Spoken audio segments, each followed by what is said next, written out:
নির্বাচনের সহিংসতা রোধে অংশগ্রহণকারী দলগুলোকে মুখ্য ভূমিকা পালন করতে হবে।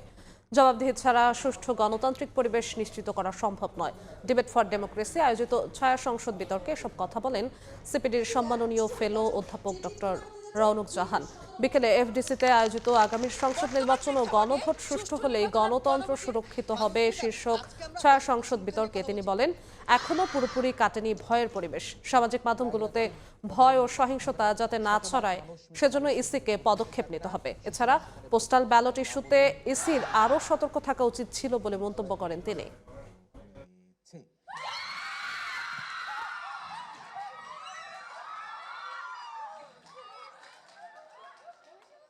ভয়ের পরিবেশটা এখনো আছে এবং আগে যেটা রাষ্ট্রের কাছ থেকে আসছিল এখন সোশ্যাল মিডিয়া থেকে আসছে, বিভিন্ন দিক থেকে আসছে। মানুষ একটু ভয়েই আছে, বুঝতে পারছে না যে কোথা থেকে একটা ভয় আসতে পারে। দ্বিতীয় হচ্ছে আরেকটা পরিবেশ, সেটা হচ্ছে যে পরিবেশটা একটু অসহিষ্ণু হয়ে গেছে। পোস্টাল ব্যালট বিতর্ক না সৃষ্টি হয় সেরকম একটা ব্যবস্থা করা দরকার।